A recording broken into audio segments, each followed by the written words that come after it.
Assalamualaikum warahmatullahi wabarakatuh. Ibadah tawakal adalah ibadah yang sangat-sangat agung sekali, karena dikatakan oleh Imam Ibnul Qayyim rahimahullah ta'ala bahwa tawakal itu separuh agama. Makanya setiap hari minimalnya 17 kali kita senantiasa mengucapkan dalam salat kita, iyyaka na'budu wa iyyaka nasta'in. Hanya kepadamu ya Rabb kami beribadah, dan hanya kepadamu ya Rabb kami meminta pertolongan. Dan minta pertolongan itu artinya tawakal, karena makna tawakal itu adalah sidqu i'timadil qalbi ala Allah fi jalbil manafi wa daf'il madari min umurid dunya wal akhirah bi akhdhi bil asbab. Jadi makna tawakal itu artinya betul-betul hati ini menyandarkan diri kepada Allah Subhanahu wa ta'ala, baik dalam mencari manfaat ataupun mencegah madarat, baik urusan dunia ataupun akhirat, dengan tidak lupa mencari sebab. Ma'asyiral muslimat yang dimuliakan Allah Subhanahu wa ta'ala, kalau kita melihat dan membaca Al-Quranul Karim, maka perintah tawakal itu adalah perintah yang menyeluruh, masuk pada bab ibadah dan juga masuk pada bab akidah dan juga masuk pada bab muamalah. Ketika Allah Subhanahu wa ta'ala bicara tentang ibadah, maka Allah katakan dalam surah Hud ayat 123, fa'budhu wa tawakkal alaih. Sembahlah Allah kemudian tawakal. Kemudian ketika Allah Subhanahu wa ta'ala berbicara tentang dakwah, maka Allah Subhanahu wa ta'ala katakan dalam surah At-Taubah 129, fa in tawallaw faqul hasbiyallah la ilaha illahu alaihi tawakkaltu wa huwa rabbul arsyil azim. Jika mereka berpaling, orang-orang yang kau dakwahi itu wahai Muhammad, maka katakanlah cukuplah Allah, tidak ada sesembahan yang berhak disembah kecuali Dia, dan kepada Allah lah saya bertawakal.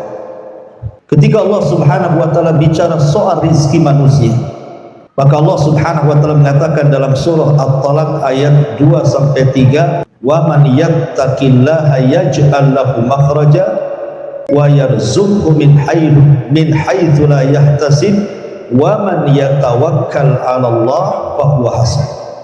Barang siapa yang takut kepada Allah, maka Allah akan jadikan kepadanya jalan keluar, dan Allah akan berikan rizki dari arah yang tidak disangka-sangka.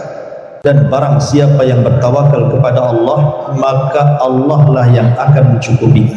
Kemudian juga ketika Allah Subhanahu wa ta'ala bicara tentang jihad, maka Allah Subhanahu wa ta'ala mengatakan dalam surah Al-Imran ayat 159, iyansurkumullah fala ghaliba lahu wa iyakhdzulkum faman dzalladzi yansurukum min ba'di wa 'alallahi falyatawakkalul mu'min.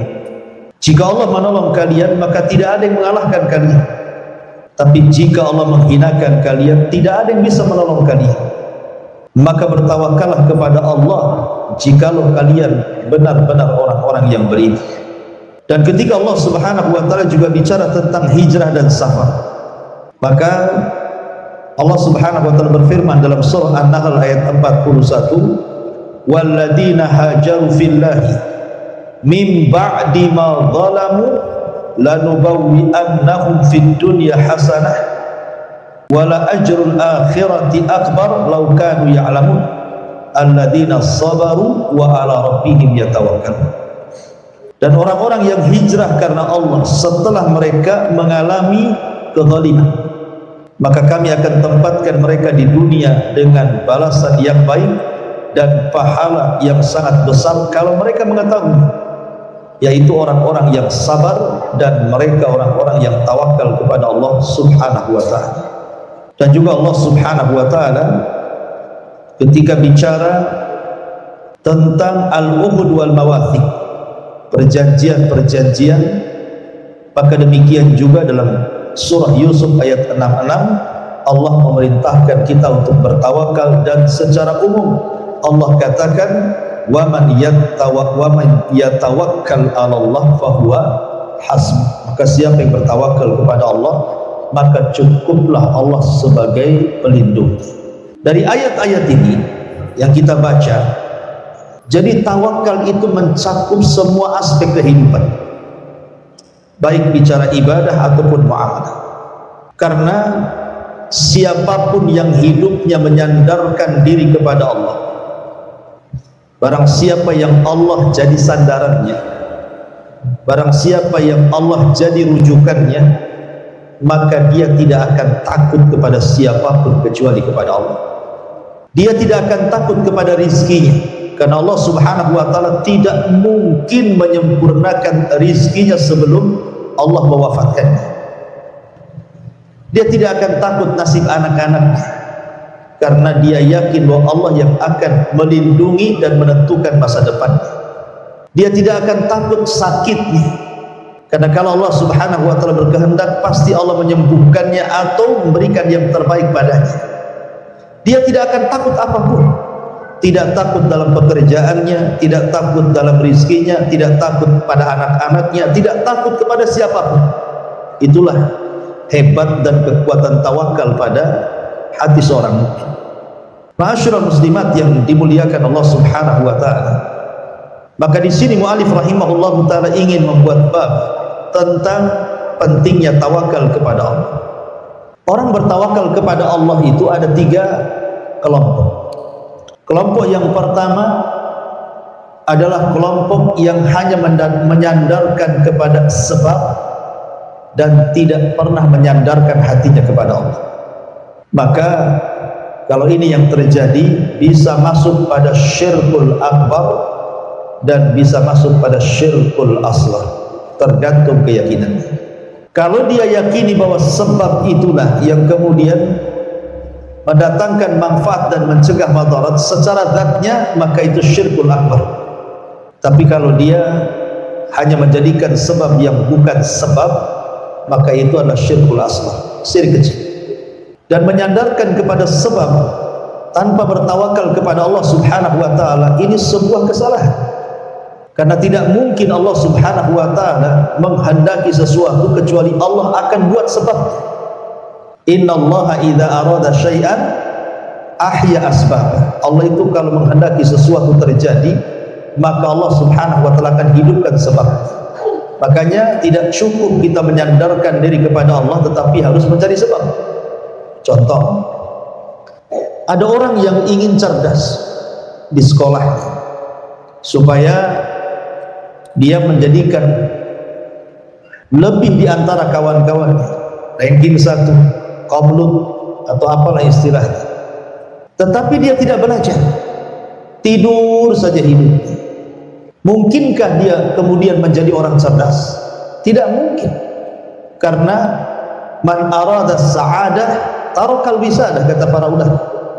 Kalau hendak mencari kebahagiaan, maka dia harus meninggalkan sesuatu yang mengistirahatkan badan. Artinya harus bergerak. Orang ingin ranking 1 tetapi tidak belajar, mustahil. Sebagaimana orang ingin punya anak tapi tidak menikah, mustahil.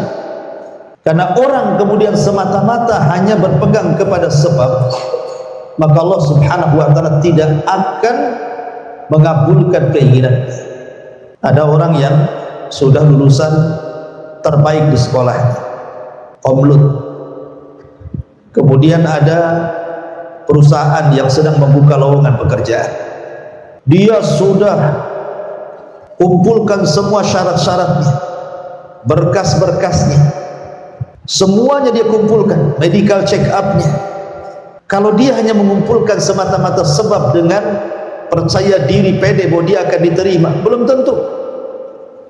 tentu diterima. Kalau Allah tidak berkehendak, pasti Allah akan buat sesuatu yang dia tidak bisa diterima.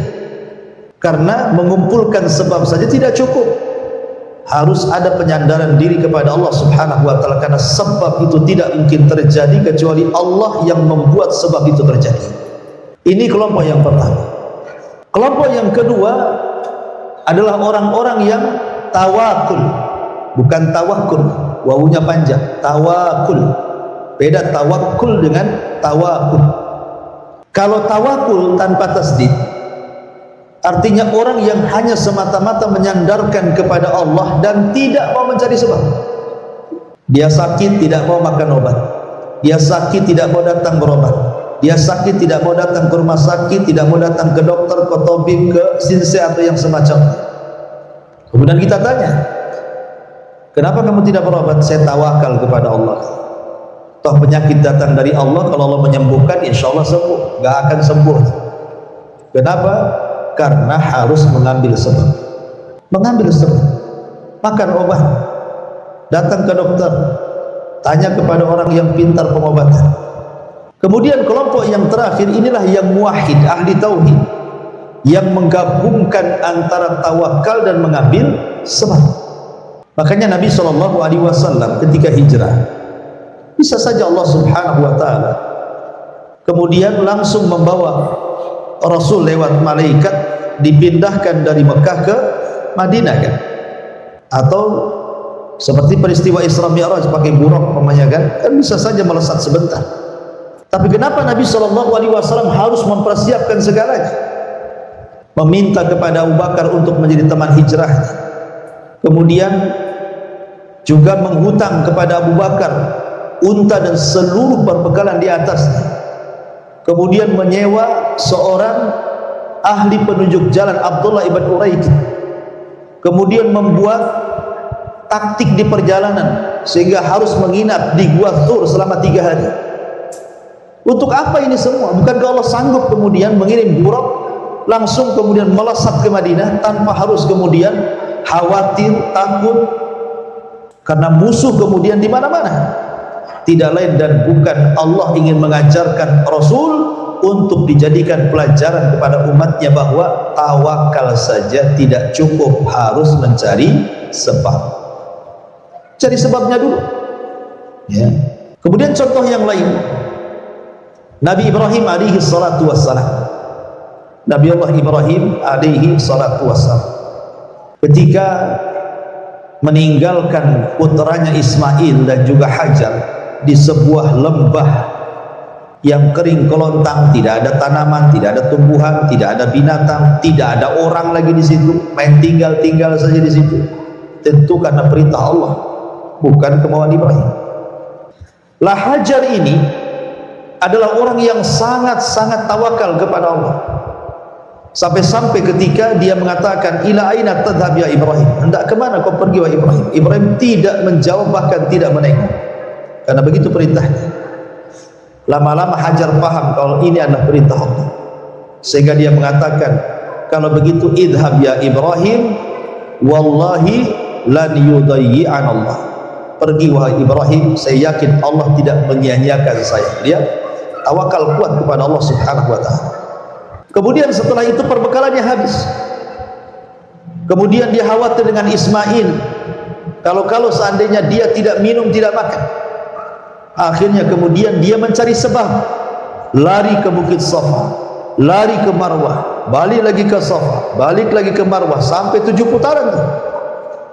Karena dia mendengar Ismail dari kejauhan menangis, dia khawatir bayinya, maka dia kembali, rupanya sudah ada malaikat Jibril dan menghentakkan kaki Ismail ke tanah, muncullah air Zam-Zam, air yang sangat berkah. Begitulah tawakal, itu bonus daripada tawakal. Jadi orang itu mencari sebab dulu, baru kemudian Allah kabulkan keinginannya. Makanya harus mencari sebab. Seperti Nabi Musa ketika dia dikejar oleh tentara Firaun, kemudian Bani Israel bingung, di depannya lautan, di belakangnya pula tentara Firaun. Kemudian orang-orang mengatakan, innalah mudrakun, wahai Musa, mereka sudah melihat kita, kemana kita pergi? Maka Allah Subhanahu wa ta'ala gambarkan, Allah katakan di dalam Al-Quranul Karim, fatawakkalu in kuntum mu'minin. Maka Musa mengatakan kepada Bani Israel, bertawakallah kalian jika kalian orang-orang yang beriman. Kemudian Musa mengatakan, tenang saja, inna ma'iya rabbi sayahdi. Kebersamaan Allah dengan kita pasti tidak mungkin menyia-nyiakan kita, pasti Allah akan carikan jalan keluar. Maka kemudian orang-orang Bani Israel mengatakan, nahnu tawakkalna 'ala Allah. Kalau begitu kami bertawakal kepada Allah. Subhanallah. Hanya mengucapkan kalimat tawakkalna 'ala Allah, tiba-tiba kemudian mereka diselamatkan dari Firaun, dan Musa memukulkan tongkatnya, kemudian terbelah lautan dan Bani Israel pun selamat. Hanya mengucapkan tawakkalna 'ala Allah, langsung Allah tolong.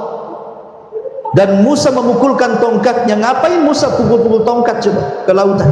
Bisa saja Allah tanpa memukulkan tongkat ke lautan pun membelah lautan, karena tongkat itu tidak ada manfaatnya. Kita ambil tongkat, Bu, kita pukul-pukul lautan 1000 kali pukulan, tetap aja lautan seperti itu, tidak ada manfaatnya kan? Karena yang membelah lautan itu bukan tongkatnya Nabi Musa, yang membelah lautan itu Allah. Lalu kenapa Allah memerintahkan Musa untuk memukulkan lautan? Supaya mengambil sebab. Itu maksudnya, supaya mengambil sebab. Dengan sebab tongkat itu dipukulkan di lautan, terbelahlah lautan, gitu maksudnya. Karena tongkat itu tidak bisa membelah lautan, yang membelah lautan itu Allah. Lalu kenapa Allah perintahkan untuk memukulkan tongkat? Sekali lagi, biar Musa mencari sebab. Kita pindah ke cerita Maryam. Maryam ketika melahirkan Isa, kemudian Allah Subhanahu wa taala gambarkan dalam Al-Qur'an, dia pun lari ke bukit, ke kebun kurma. Kemudian dia pun bersandar di kebun itu, melahirkan sendirian. Tiba-tiba kemudian Allah Subhanahu wa taala mengatakan, goyangkan pohon kurma itu wahai Maryam, bijid'in nakhlah itu. Goyangkan itu dengan kaki, tusakit alaika rutaban janiyah, maka akan berjatuhan tuh rutab-rutab tuh kurma-kurma basah, dan kau bisa makan karena engkau kelelahan dari melahirkan. Allah mampu tanpa harus kemudian Maryam menggoyang pohon kurma sehingga kemudian rutab itu jatuh. Allah kan mampu menjatuhkan tanpa harus menggoyang. Lalu kenapa kemudian Allah memerintahkan Maryam untuk menggoyang pohon itu supaya jatuh? Supaya Allah ajarkan Maryam begitulah tawakal kepada Allah, bukan hanya bersandar tetapi juga mencari sebab. Itu maksudnya. Abu Bakar Siddiq radhiyallahu anhu, Abu Bakar Siddiq radhiyallahu anhu ketika sebelum wafatnya Nabi sallallahu alaihi wasallam mempersiapkan pasukan yang dipimpin Usamah bin Zaid. Tiba-tiba Rasul meninggal dan pasukan belum diberangkatkan. Ketika kemudian Abu Bakar sibuk mengurus jenazah Rasul, lupa untuk memberangkatkan pasukan, tetap saja pasukan belum diberangkatkan. Rupanya setelah Rasul dikebumikan, selang beberapa hari banyak orang murtad. Tetapi Abu Bakar mengatakan, tetap saya harus mengutus memberangkatkan pasukan Usamah bin Zaid untuk memerangi Romawi, walaupun kita sedang butuh pasukan di sini. Karena saya benci untuk menahan pasukan yang sudah disiapkan Rasul, tiba-tiba saya halangi. Banyak sahabat gitu-gitu tuh khawatir, kalau bisa jangan dulu, hadapi dulu orang-orang murtad. Tapi Abu Bakar tawakalnya kuat, tetap saya akan berangkatkan. Cuman dia minta beberapa orang untuk tidak ikut berangkat, salah satunya Umar bin Khattab radhiyallahu anhu. Tawakal kuat, dan dia pun berhasil memerangi orang-orang murtad dengan sedikit pasukan. Karena pasukan sebagian besar diberangkatkan ke Romawi, ya kan? Memerangi bangsa Romawi dipimpin oleh Usamah ibn Zaid. Begitulah tawakal. Ya, orang yang tawakal kepada Allah itu pasti akan ditolong. Kita baca kitabnya. Di sini Allah berfirman, wa 'alallahi fatawakkalu in kuntum mu'minin. Hanya kepada Allah lah hendaknya kalian bertawakal jika kalian benar-benar orang-orang yang beriman. Subhanallah. Allah Subhanahu wa taala kaitkan tawakal itu dijadikan syaratul iman, syarat iman. Artinya orang yang kemudian menghilangkan tawakal itu sama dengan menghilangkan iman. Makanya tawakal dan iman itu saling mempengaruhi satu dengan yang lainnya. Ketika tawakalnya kuat, imannya kuat. Ketika imannya kuat, tawakalnya kuat. Ketika tawakalnya kuat, imannya kuat. Ketika tawakalnya lemah, imannya pun lemah. Ketika lemahnya iman, tawakalnya pun lemah. Nah, begitu. Ya. Karena tawakal itu syarat daripada keimanan. Orang yang tawakalnya kuat berarti imannya kuat. Orang yang tawakalnya rendah berarti imannya pun rendah. Maka dia menentukan naik tingginya iman.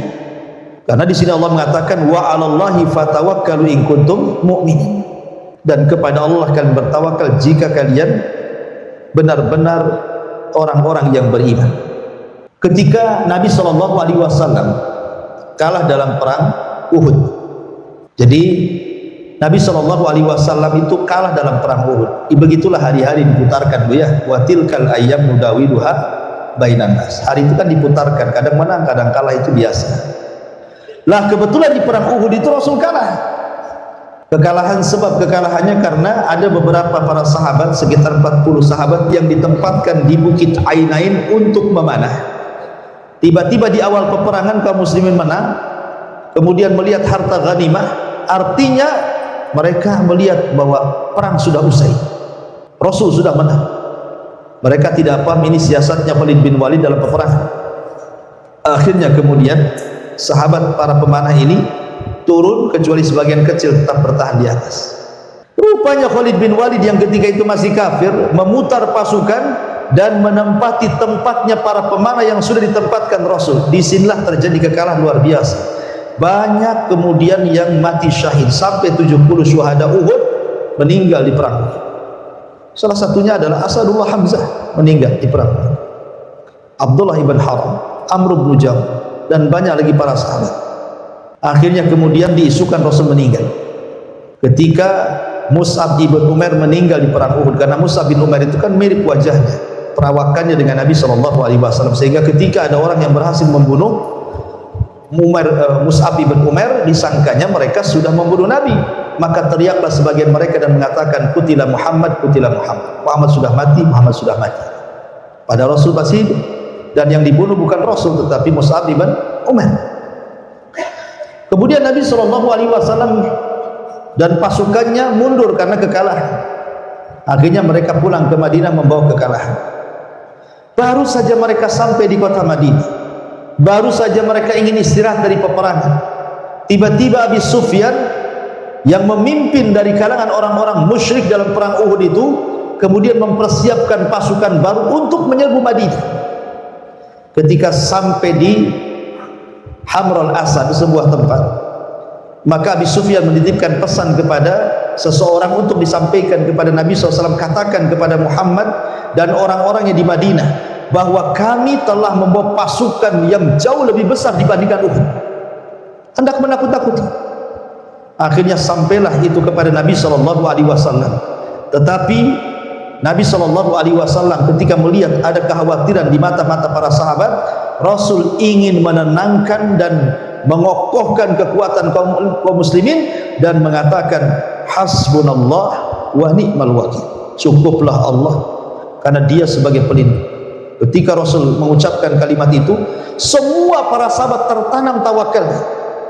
Ya. Ketika Nabi SAW mengatakan hasbunallah wa ni'mal wakil, dan Allah katakan wa 'alallahi fatawakkalu in kuntum mu'minin, kepada Allah lah kalian bertawakal jika kalian orang-orang yang beriman. Wah, langsung kekuatan imannya meninggi dan mereka siap tempur kembali. Akhirnya kemudian Rasul membawa beberapa pasukan kemudian berangkat ke Hamrul Asad. Sampai di sana rupanya musuh sudah lari ketakutan, padahal mereka yang awalnya menakut-nakuti Nabi SAW, tetapi tiba-tiba mereka pula yang kemudian takut dengan Rasul SAW dan para sahabatnya. Itulah di mana bentuk tawakal itu bisa memberi rasa takut kepada musuh Allah Subhanahu wa taala. Baik, ma'asyiral muslimat yang dimuliakan Allah Subhanahu wa taala. Allah mengatakan di sini, innamal mu'minuna alladzina idza dzukirallahu wajilat qulubuhum wa idza tuliyat 'alaihim ayatuhu zadatkum imanan wa 'ala rabbihim yatawakkalun. Sungguh orang-orang yang beriman, apabila dibacakan kepada mereka atau disebut nama Allah, gemetar hati mereka. Karena seorang mukmin begitu, Bu ya, apabila diingatkan tentang Allah mereka menangis, apabila ditakut-takuti tentang azab Allah mereka takut, apabila dibacakan ayat-ayat Allah bergetar hati mereka. Itulah sifat-sifat orang yang beriman, ya. Kemudian Allah katakan wa idza tuliyat alaihim ayatu, apabila dibacakan kepada mereka ayat-ayat Allah Al-Quran, zadatkum iman, bertambah keimanan mereka, wa ala rabbihim yatawakkalun, dan menambah tawakal mereka kepada Allah Azza wa Jalla. Begitulah seorang mukmin harusnya senantiasa membesarkan tawakal. Imam Ibnul Qayyim tadi saya katakan di awal bahwa tawakal itu separuh daripada agama. Akan tetapi tawakal itu bukan hanya bahasa yang bisa kita ucapkan dengan mudah, saya tawakal kepada Allah. Karena praktek di lapangan itu berat. Makanya kenapa balasannya juga hebat. Allah menjadikan orang-orang yang bertawakal itu di antara orang-orang yang masuk surga tanpa hisab dan azab. Allah masukkan orang-orang yang bertawakal kepada Allah adalah orang-orang yang masuk surga tanpa hisab dan azab. Sebagaimana Nabi SAW mengatakan bahwa di antara umatnya ada 70.000 orang yang masuk surga tanpa hisab dan azab. Salah satu cirinya adalah bertawakal kepada Allah. Wa ala rabbihim yatawakkal. Demikian besarnya gitu ya. Orang bertawakal kepada Allah itu sampai pahalanya luar biasa. Iya, karena tawakal itu menyempurnakan tauhid. Tawakal itu menyempurnakan tauhid. Karena orang tidak tawakal lemah tauhid. Kemudian Allah Subhanahu wa taala berfirman, "Ya ayyuhan nabi, hasbukallah wa man ittaba'aka minal mu'min." Wahai nabi, cukuplah Allah menjadi pelindung bagimu dan bagi orang-orang yang beriman yang mengikuti. Di sini Allah Subhanahu wa taala merintahkan Rasul untuk menjadikan satu-satunya tempat sandaran adalah Allah. Makanya ketika Nabi SAW pulang dari Taif, pernah kisah saya ceritakan, Nabi dilempari oleh orang-orang Taif, mulai dari anak-anak, perempuan, orang dewasa, laki-laki, orang tua, satu kampung melempari Rasul dengan macam-macam lemparan, dengan batu, dengan kayu, pokoknya yang bisa menyakiti Nabi. Sampai Nabi pun terusir 1 mil dari Taif. Kemudian Nabi SAW hanya bisa berdoa, Allahumma ashku dha'fa quwwati wa qillata hilati wa hawani 'alan nas. Anta rabbul mustad'afin wa anta rabbul alamin wa anta rabbi wa rabbul alamin. Kata Nabi SAW, Allahumma ashku dha'fa quwwati, ya Allah, aku hanya mengadu atas kelemahan kekuatan, wa qillata hilati, dan sedikit kemampuanku untuk berdakwah, dan manusia tidak menghormati aku. Engkau Rabb orang-orang lemah, engkau Rabbku dan Rabb seluruh alam semesta. Tetapi Rasul mengatakan, illam takun alayya sakhatun fala ubali, selama engkau tidak murka kepadaku atas apa yang mereka lakukan kepadaku, aku tidak peduli. Maknanya dalam kondisi genting seperti ini, Rasul masuk Mekah tidak bisa karena sudah diancam 18 kabilah akan dibunuh. Balik lagi ke Taif disakiti. Lalu apa yang bisa dilakukan Rasul? Bersandar kepada Allah. Maka dalam tempo-tempo tertentu, Bu, ketika ibu kesulitan gitu ya, kesulitan ekonomi, kesulitan kesehatan, ada konflik, ada masalah, Bu ya, kalau ingin diurai permasalahannya, lekas-lekas, cepat-cepat sandarkan punggung ibu kepada Allah. Karena hanya itu yang bisa kita lakukan. Allah yang membuat penyakit, Allah yang mengangkatnya. Allah yang membuat masalah, Allah yang akan menghilangkan masalahnya. Allah yang membuat sesuatu itu rumit, tetapi Allah juga yang memudahkannya.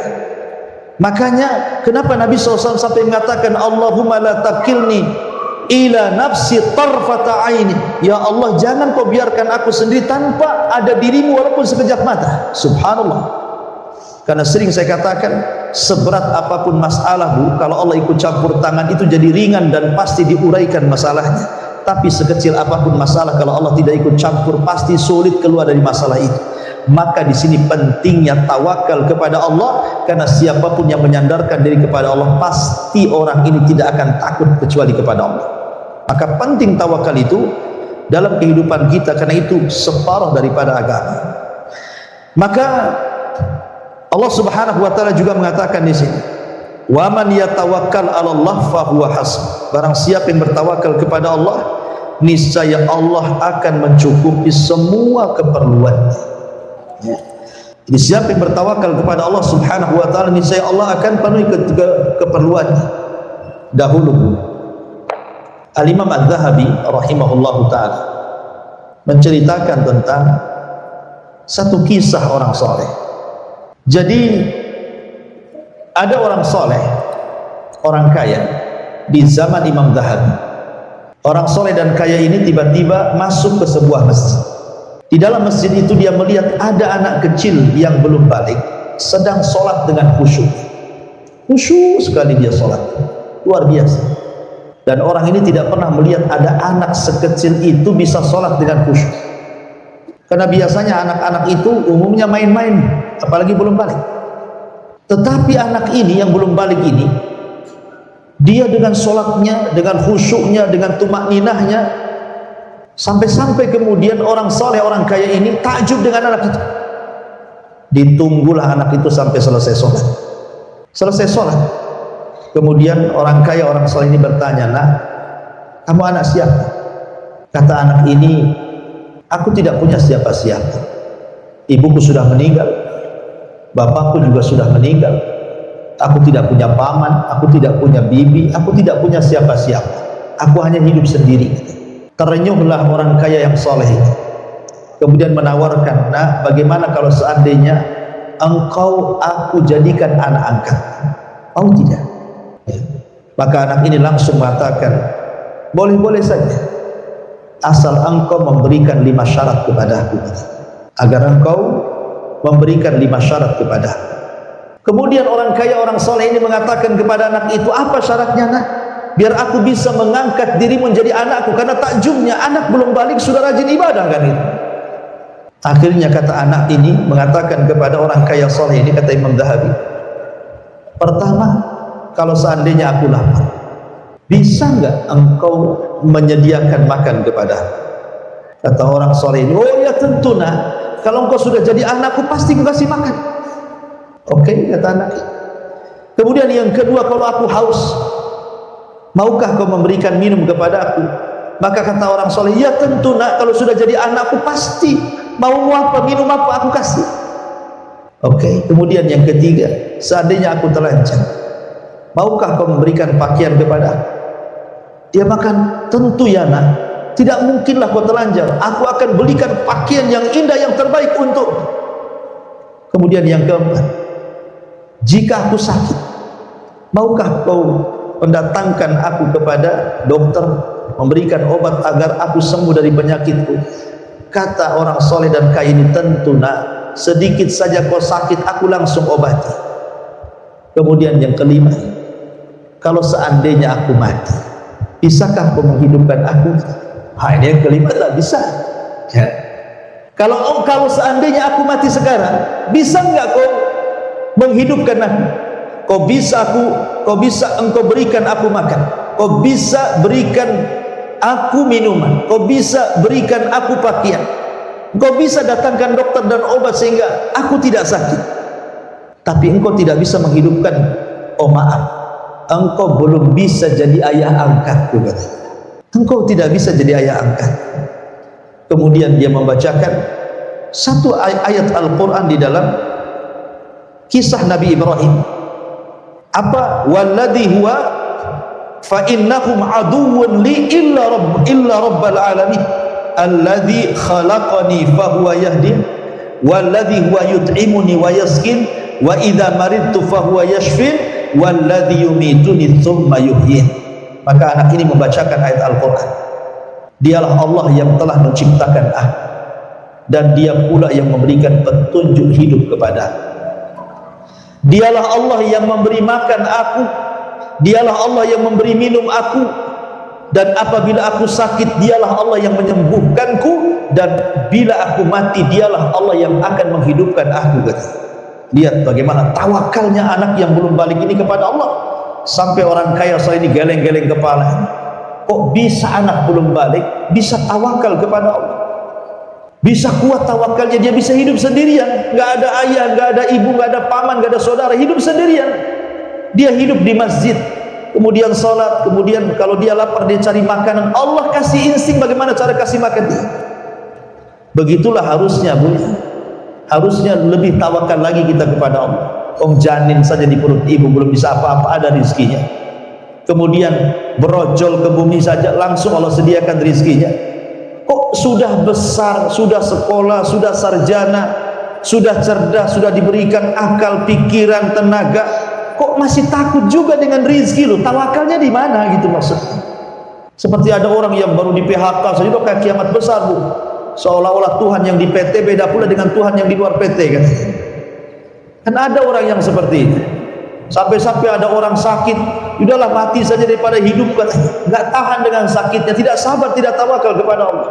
Makanya di sini Allah katakan, "Wa man yatawakkal 'ala Allah fa huwa hasbuh." Barang siapa yang bertawakal kepada Allah, yakin niscaya Allah yang akan mencukupkan keperluannya. Itu kan mantap ya. Kemudian Allah mengatakan, "Hasbunallah wa ni'mal wakil."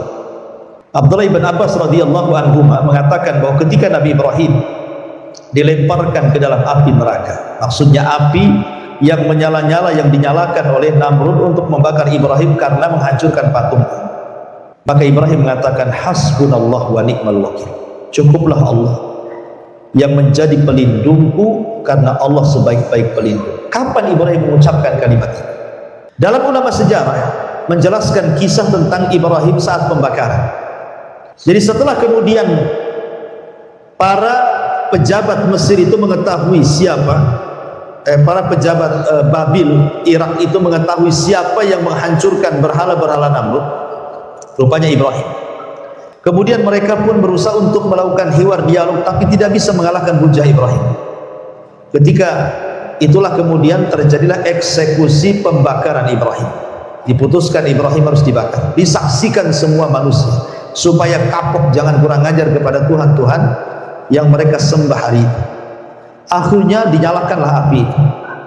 Ketika api sudah nyala, Ibrahim diletakkan di ketepel besar yang disebut dengan manjani, kemudian dilempar antara ketepel kemudian api, antara langit dan bumi. Itulah Jibril melesat dan hendak menolong Ibrahim dan menawarkan pertolongannya. Kalau Jibril mau tinggal disambar saja, kemudian dipadamkan apinya dengan sayapnya yang begitu besar itu kan. Tetapi Ibrahim menolak permintaan Jibril. Ketika Jibril menawarkan pertolongannya, apa kata Ibrahim? "Amma ilaika fala wa amma ilallahi fabala." Adapun harus minta pertolongan kepadamu Jibril, tidak, saya tidak akan minta pertolongan. Adapun aku harus meminta pertolongan kepada Allah, ya, itulah yang aku lakukan. Lah disitulah Ibrahim mengucapkan kalimat hasbunallah wa ni'mal wakil. Cukuplah Allah sebagai pelindung dan dia sebaik-baik penolong bagimu. Ketika Ibrahim semata-mata mengucapkan kalimat hasbunallah wa ni'mal wakil, tiba-tiba turun perintah dari Allah, "Qul ya naru kuni bardan wa salaman ala Ibrahim." Katakan ya Ibrahim kepada api yang akan menghantammu itu, "Wahai api, dinginlah, dinginlah, selamatkan Ibrahim." Maka Ibrahim masuk ke dalam api yang terbakar hanya tali yang mengikat tangannya dan yang mengikat kakinya. Ketika ada yang mengatakan seminggu, ada yang mengatakan 1 bulan, kemudian api itu padam. Allah lindungi Ibrahim di dalam api itu. Ketika manusia kemudian mencari-cari jasad Ibrahim karena abunya menumpuk satu gunung, dikorek-korek, rupanya Ibrahim sedang sholat. Sedang sholat dia, subhanallah. Ibrahim sedang sholat. Bapaknya menyaksikan tuh. Azar itu kan menyaksikan pembakaran itu. Ketika melihat anaknya selamat, apa kata Azar? "Ni'mar rabb rabbuka ya Ibrahim." Sebaik-baik Rabb itu Rabb wahai Ibrahim. Tapi tidak juga masuk Islam dia. Padahal bapaknya memuji Ibrahim. Itulah kenapa kemudian kalimat hasbunallah wa ni'mal wakil itu kalimat ajaib yang bisa menyelamatkan manusia. Lah, hal yang sama ketika orang-orang berkata kepada Rasul, "Sesungguhnya orang-orang Quraisy telah mengumpulkan pasukan untuk menyerang kalian. Karena itulah takutlah kepada mereka."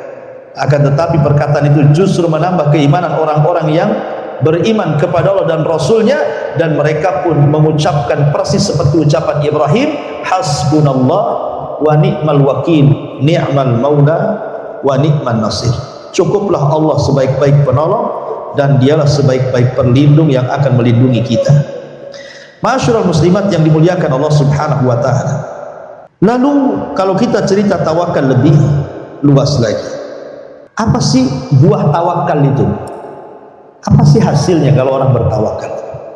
Yang pertama, si'atul rizki. Orang yang kuat tawakalnya, rizkinya akan diluaskan. Perhatikan hadis Nabi sallallahu alaihi wasallam, "Lau antum tatawakkaluna 'ala Allah haqqa tawakkuli, la ruziktum kama yurzaqu tayr, yaghdu khimasan wa taruhu bitana." Hadis yang dikeluarkan Imam Ahmad dan disahihkan oleh Syekh Nasiruddin Al-Albani. Kata Allah, kata Rasul, kalau kalian betul-betul tawakal, katanya, dengan sebenar-benar tawakal, maka kalian akan diberikan rizki seperti Allah berikan rizki kepada burung keluar dari sangkarnya dalam posisi lapar, pulang pula sudah kenyang dan bisa memberi makan keluarganya. Siapa yang menghantarkan burung ke tempat rizkinya? Bukankah burung tidak sekolah? Bukankah burung tidak ada titel S1, S2, doktor, apalagi profesor? Doktor itu tak ada di burung. Burung itu tidak ada yang kemana-mana bawa kartu ATM kayak ibu, tidak ada, ya. Tetapi burung itu yakin kemana harus mencari makan. Siapa yang mengarahkannya kalau bukan karena Allah? Instingnya di sana ada makan itu. Lah kalau burung tidak berakal, dia bisa tawakal dan paham firman Allah, wa ma min dabatin fil ardi illa 'ala Allah rizquha. Tidak ada satupun binatang yang melata kecuali sudah ditentukan rizkinya. Lah kita yang berakal kok kekhawatiran dengan rizki ini, gimana ceritanya? Harusnya kita lebih berakal dibandingkan burung. Itu kan lebih yakin, lebih pede gitu ya, bahwa rizki kita tidak mungkin disia-siakan Allah subhanahu wa ta'ala. Karena ketika Allah subhanahu wa ta'ala menciptakan alam semesta ini, Allah sudah siapkan fasilitasnya, Bu. Laut dengan berbagai macam ikan-ikannya, sungai dengan berbagai macam ikan-ikannya, gunung, hutan dengan berbagai macam buah-buahannya, ladang sawah dengan berbagai macam biji-bijiannya. Itu semua untuk siapa loh? Untuk kita. Masyaallah muslimat yang dimuliakan Allah Azza wa Jalla. Kalau orang tidak punya apa-apa, ambil pancing, nongkrong aja itu di pinggir parit gitu, dapat nanti lele. Siapa yang kasih lele kalau bukan Allah? Ya. Karena tidak mungkin juga lele tiba-tiba makan pancing kita kan, kalau bukan Allah ngarahkan gitu. Berarti memang hari itu kita dapat rezeki lele gitu. Kalau ingin cepat lagi, Bu, bawa uang ke pasar, beli lele banyak-banyak.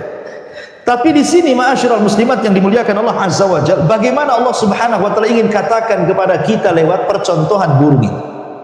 Burung saja tidak berakal, bisa cari makan. Kita lah yang berakal, masa tak bisa cari makan? Makanya luar biasa. Kalau kita melihat binatang-binatang saja kan, yang kecil-kecil lah kayak nyamuk. Nyamuk itu kan, terutama nyamuk betina, Bu, itu kan suka ngisap darah. Karena dia harus ngisap darah. Dan ketika ngisap darah kita itu ancamannya apa? Kena tepuk tangan ibu kan. Bisa berhasil, bisa tidak. Tapi ibu cari makan nggak pernah ada yang hari-hari nepuk ibu kan? Ya. Kalau hari-hari nepuk ibu, mungkin orang nggak mau cari makan lah kayak nyamuk. Tapi nyamuk itu tawakalnya luar biasa kepada Allah. Ditunggunya ibu tidur dulu. Ya. Habis ngorok, nampak ada ngorok, datang dia nyedot.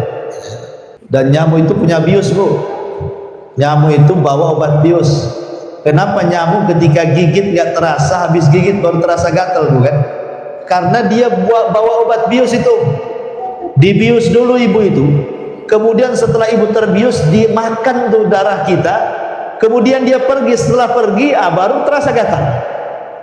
Siapa yang punya insting kayak gini? Coba, kalau bukan karena Allah Subhanahu wa taala, kan luar biasa itu. Ya. Baik, masyaallah muslimat yang dimuliakan Allah Azza. Jadi yang pertama, tawakal itu menyebabkan luasnya rezeki. Yang kedua, tawakal itu bisa sabil ila qada'id dain. Yang banyak hutang, insya Allah dengan tawakal kepada Allah pasti akan mampu dilunasi. Ada satu kisah menarik dalam Sahih Bukhari. Jadi ada seorang laki-laki dari Bani Israel. Dia berbincang dengan Bani Israel yang lainnya untuk meminjam uang sebanyak 1000 dinar. Jadi mau pinjam uang sesama kawan Bani Israel berapa? 1000 dinar, 1000 dinar. Kemudian yang satu yang punya uang, yang hendak memberikan pinjaman uang itu bertanya, saya ngasihkan uang kepadamu itu siapa saksinya? Ya, hutang piutang kan harus ada saksi. Orang ini mengatakan, kafa billahi syahidah, cukuplah Allah yang jadi saksi. Kalau begitu, fa'tini bi al-kafir. Kalau memang tidak ada saksi, siapa yang akan menjamin? Maka orang ini mengatakan, kafa billahi kafir, cukuplah Allah yang jadi penjaminnya. Ya. Akhirnya orang yang punya duit mengatakan shadaqta, kau benar. Nih saya kasih 1000 dinar. Saksinya Allah, penjaminnya Allah. Tawakal. Akhirnya kemudian terjadilah transaksi utang piutang dengan waktu yang sudah ditentukan. Ketika sudah pada waktunya, waktu pembayaran, akhirnya kemudian dia pun hendak mengantarkan uang ini. Masalahnya dari tempat dia ke tempat yang punya uang itu terlintas satu sungai yang harus diseberangi. Akhirnya kemudian sampailah dia di pinggir sungai, rupanya kapal yang menyeberangkan sudah tidak ada lagi. Sementara dia harus memberikan uang itu hari itu juga. Kalau dia menunggu kapal baru sampai besok, karena dia sudah amanah, ya, sudah sampai waktunya dia bayar. Masalahnya tidak ada kapal yang bisa menyeberangkannya. Dia takut kepada Allah Subhanahu wa taala. Akhirnya dia berinisiatif mengambil kayu. Dia berjalan ke arah jauh dari sungai, ya, melawan arus, kemudian mencari kayu bakar, kemudian dibelah, uangnya diletakkan dalam kayu, kemudian diikat. Kemudian dia mengatakan kepada Allah, inni tawakkaltu ala Allah. Aku bertawakul kepadamu ya Rabb. Aku takut dengan, aku sudah punya janji hari sini ku bayar, tapi aku tidak bisa lagi. Maka aku serahkan, mudah-mudahan ini sampai kepada orang yang punya uang. Dilempar kayu itu di sungai, hanyut kayu itu, ya. Kemudian di seberang sana orang yang punya uang itu sudah cemas-cemas, kok nggak datang-datang, katanya hari ini mau datang mau bayar, katanya kok nggak datang-datang orang itu. Akhirnya ya sudahlah, dia pasrah kepada Allah. Dah hilanglah mungkin duit. Akhirnya daripada dia tidak pulang tidak bawa duit, maka sekalian dia akhirnya kemudian membawa kayu, cari kayu lah, ya, cari kayu bakar. Akhirnya kemudian dia nampak ada kayu besar hanyut, ya, ada kayu bakar hanyut. Kemudian setelah hanyut, nampak ini ada kayu bakar. Akhirnya kemudian orang ini pun mengambil kayu itu dan dibawa pulang, ya. Jadi kemudian setelah dibawa pulang dan hendak dipotong di rumahnya, Bu, tiba-tiba kemudian dia kaget. Rupanya ketika dipotong, di ikatannya itu dilepas, kemudian kayunya terbelah menjadi dua, tiba-tiba ada uang di situ banyak, dan di situ ada surat. Rupanya setelah baca, itu surat dari orang yang dihutangi. Dia mengatakan alhamdulillah. Lihat bagaimana Allah Subhanahu wa taala membuat uang ini sampai. Tapi jangan ditiru, Bu, ya. Ini kan cerita, ya. Kalau ibu tiru ya hanyut duitnya. Maksudnya begini, ini kan kisah orang dulu, gitu ya. Kisah orang dulu seperti inilah, orang itu amanah. Makanya Allah Subhanahu wa taala akan tolong karena dia tawakal luar biasa kepada Allah. Makanya Allah tolong, gitu ya. Dihanyutkan pun akhirnya sampai juga kemudian uang itu. Masya Allah. Taib. Kemudian yang ketiga, orang yang tawakal itu, setan tidak akan sanggup untuk menyesatkannya. Karena Allah yang mengatakan dalam surah An-Nahl 99, innahu laisa lahu sultan 'alal ladzina amanu wa 'ala rabbihim yatawakkalun. Tidak ada kuasa bagi setan terhadap orang-orang yang beriman dan orang-orang yang bertawakal.